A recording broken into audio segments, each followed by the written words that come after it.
All right, everybody, welcome back. We are at week 1, day 2. Hope day 1 went fantastic. I got a couple emails, a couple good responses, so that means it's getting out there. Information's getting out there, we're doing it, which is excellent. Don't forget, if you have any questions on day 1 or any of the videos, please go ahead and email me. My email is linked to the YouTube channel. And we had a couple people that had a couple problems with the YouTube channel itself, but we're back up, we're fine, everything's okay now. If you guys have any other problems, like I said, email.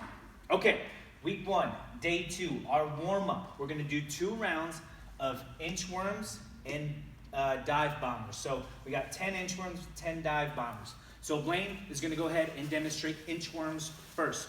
You're gonna go ahead and start from the lying position just like this, and you're gonna walk your feet towards your hands. Now see how his legs are staying nice and straight like that, and his hips are up in the air? That's what we want to do, because we want to focus on stretching the back sides of our legs.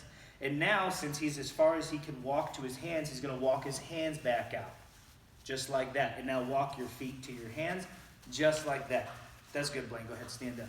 Now, if you want to, say if you're in your house, which most of us are, and you don't have the room to walk, you can just stay here in one spot, walk your feet to your hands, and then walk your feet back out. That way you don't have to be going in a long distance. Our second warm-up exercise is called dive bombers, 10 of them. So Blaine's gonna go ahead and demonstrate dive bombers. You're starting up again in that push-up position. And he's gonna go ahead and raise his hips up and then swoop down and coming right back up, just like that, and then swooping right back out of it. You wanna think, go ahead, give me a couple more, Blaine. You're using your shoulders the whole time, pushing up, being active in the shoulders. So he's active, he's pushing through here, and then as he's coming back up, pushing through his shoulders, letting your body come down. Now, if this is too hard for you, go ahead, come back down to the bottom of a dive bomber. So you're going down, and if you don't have to necessarily have your legs up, you can just relax here and just keep thinking active shoulders if that's a little bit too tough for you. Good. Okay, so those are our warm-up. You're gonna do 2 rounds of those exercises, 10 repetitions each. Then, for our workout, we have 4 rounds. We're gonna start off with this single leg RDL. RDL stands for Romanian deadlift, and we're gonna do them 1 leg at a time. We have 15 repetitions each side. So Blaine's gonna go ahead and show us single leg RDLs. Starting with his knee nice and high, reaching with his opposite hand. So think opposite hand, knee is up, this hand, and reaching towards the opposite side. And then when he's coming up, he's bringing this knee up. And when he brings this knee up, he's squeezing this glute. So go ahead, let's give it one more shot. Even Blaine's struggling. There we go. Opposite side, and coming up, and squeezing that right glute. Whatever knee is up, you're squeezing that glute, and that hand is going all the way there. And see how Blaine, he has his arm coming out for balance on the side? That's fine, that's perfect. That's gonna help you out. Good. Now what we want to target is we want to feel the hamstrings, everything in the backs of our legs. And when we come up, we want to squeeze those glutes. So we're working hamstrings and glutes in this exercise. We're going to do 15 on one side and then 15 on the other side. So 30 repetitions total for this exercise. As soon as we're done with our single leg RDL, we're going to go to back widows. We have 15 back widows. So Blaine, go ahead. Let's lay on the floor on your back. Now, he's down here, he's pushing his elbows out to the side, and he's driving his elbows as hard as he can into the ground and squeezing this thoracic spine. All these muscles up here in your shoulder blades, your thoracic area of all your muscle groups, that's what we're working. Keep going, Blaine. If you guys noticed yesterday, we did a lot of pushing, we did some push-ups, right? And we did another push. To negate that, you have to work the opposite side of your shoulders. So if you do too much pushing and not enough pulling, or working this back exercise, you're gonna be too hunched over. And this is gonna correct a lot of people's posture, since we're sitting here at home all day, on our computers, locked up. This is gonna help your upper back area. Pushing through the shoulders, squeezing the shoulder blades. One more time. As you can see, Blaine's a big dude, he's strong, he's even shaking from this. And awesome. So with these back widows, we got 15. All right, so we've done our first exercise, second exercise. Now we're gonna go into dead bugs, our third exercise. We have 15 repetitions each side, 30 total. So Blaine is gonna go ahead and start on his back. His legs are already starting at a 90-degree angle. His hands are all the way up. Now this is gonna be a little bit tough for a lot of you. We're gonna try out our motor movements. So we're gonna go ahead, drop this left hand and that right leg. So see, and we're gonna hold it there. See how he drops his opposite hand and his opposite leg. What this is doing is activating your core more. He's using more of his stomach muscles than if he were to do the same side, same leg, and same arm. Now see how his heel is not touching and his hand isn't touching. Don't let them touch the ground. Now come back up, Blaine. Squeeze. There we go. Now opposite. There we go. See how his hand wanted to go down? And that's okay. Some of us are going to do that. Just keep reminding yourself to keep this hand up. Come back up. Give me 2 more. And just alternating, just like that. Come right back up. And then squeeze. And you want to think reach with that leg, reach with that arm, keeping this nice and tight, and come back up. Good. Done. You're going to do 15 on each side, so that's 30 total, alternating. Then after the dead bugs, we're going to do shoulder slides. This one you can do in your hardwood floors on your tile in the kitchen. All you're going to need is a towel. So we're going to go ahead and demonstrate these shoulder slides. We're mimicking that, since we're on this turf, we're mimicking and using these sliders just to mimic that we're on tile or hardwood floor. Now he's going to start on his knees, or on his stomach, and what he's doing this whole time is he's pushing through the floor. He's using his hands, and he's almost thinking of like push-up, push through the floor while he slides his hands out.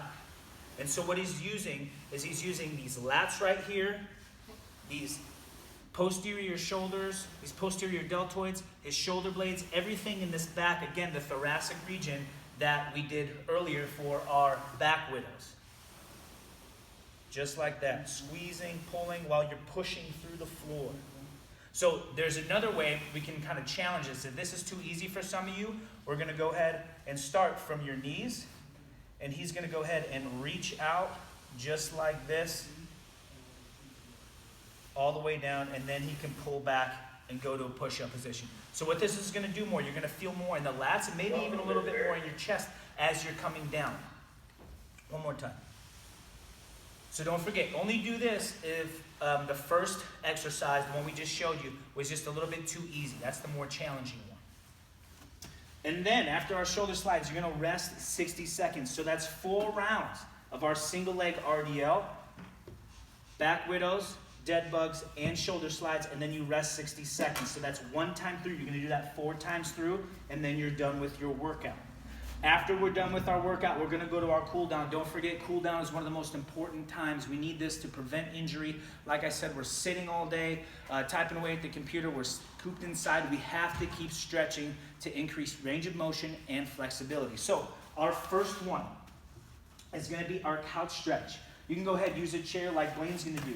You can even use your couch. That's why they call it couch stretch.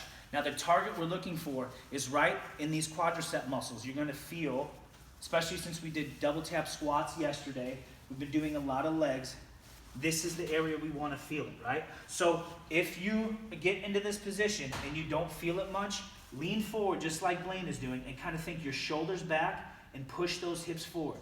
What this is doing is this is making this quadricep muscle a lot longer and your hip flexors and psoas inside your hips to be elongated. And that's what needs to be stretched, especially when we're sitting down all day. We're going to hold this stretch for 2 minutes on one side and then switch for 2 minutes on the other side. That's couch stretch, 2 minutes each side. Then we're going to go ahead and go pigeon stretch. Now pigeon stretch, we're going to be laying on the floor. Ideally, you would like your knee to be at a 90-degree angle. So go ahead, roll over your hips. So if your knee and your leg is at that 90-degree angle, that's perfect. That's what we want. If it's not there yet, that's okay. In time, you will loosen up to be able to get there. If this feels okay to sit up like this, that's fantastic. But if you want to increase the stretch, because where we're feeling it is we want to feel it in our glutes. After doing these single leg RDLs, we want to feel it in these glutes and your IT band. Since a lot of more people are running now, they're going out and doing running and walking. Running and walking are 2 exercises that make your IT bands tighten up a lot. So a pigeon stretch is a good stretch to do after a long run. And if you can, you see how Blaine has his hands on the floor. It's just going to be able to increase that stretch or change the angle a little bit. So go ahead, come back up, Blaine, to where you were. If you can't do that, go ahead, go back to this angle. See how it feels. Remember, it should be a stretch, but not a painful stretch. It should be able to be pushed, but not pushed too much. Okay, after our pigeon stretch, which we do 2 minutes on each side, we're going to do single leg hamstring stretch. So Blaine is going to go ahead and set up. A little bit closer. There we go. So he's going to be, his left knee is on the floor. This leg is going to be straight out in front of him. So you want to get this leg as straight as you can because it's going to isolate and stretch this hamstring even more.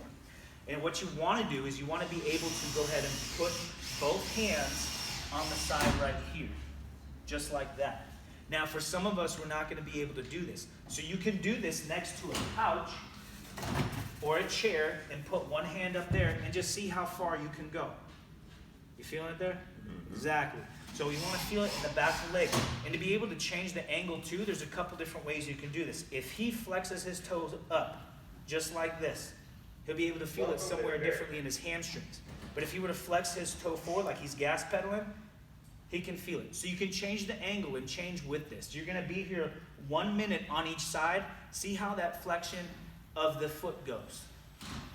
So you can do 1 minute on this side, and then you're going to switch 1 minute on the other side.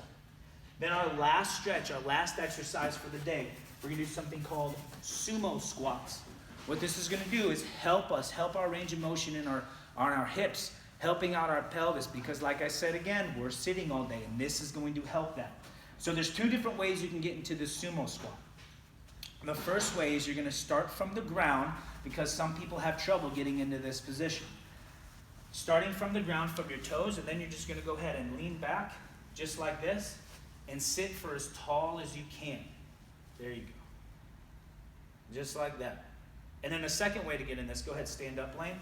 You're going to go ahead, start from a standing position, and just drop right into that squat position. Now you see how Blaine's elbows are pushing up against his knee. He's actually getting an extra stretch in his adductors, everything on the insides of his legs. We're doing these single leg RDLs, the squats yesterday, and I'm sure plenty of us need that stretch on the inside of our legs, our adductor muscle groups. And this is a tough position. To be able to sit here for 2 minutes straight is very, very difficult. So if you have to, after 30 seconds, maybe even a minute, if you have to stand up or come out of that stretch, that's fine. But then go back in there to accumulate 2 minutes. So think 2 minutes of sumo squat accumulative. Doesn't have to be all in one shot if you can't do it. Just accumulate 2 minutes. Awesome, go ahead, stand up. Once you guys are done with your sumo squats for 2 minutes, that is it for the day. So we got week 1, day 2 is complete. If you guys have any questions, please go ahead and email me. My email is linked to the YouTube channel. If you have any other things you guys want to get off your chest, please let me know. Any ideas, anything else you want to go ahead and throw at me, I'm all about it. Thank you very much. Thank you, Blaine. Hope you guys are staying safe and not cooped up too much. Have a good day.